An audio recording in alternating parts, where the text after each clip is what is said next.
To switch a multi-temp from single zone control to multi-zone control, in other words, going back from a 1-zone to either a 2-zone or 3-zone, go to the main menu and push the down button to get to the mode menu.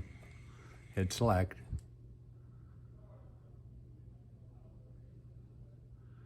Then select multi-zone control and hit the select button.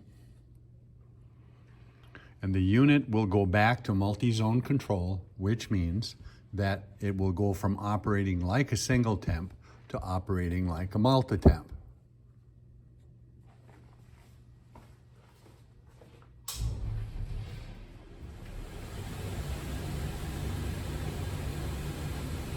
As soon as the engine starts, or before the engine starts, keep backing out of the menus to get back to the main menu.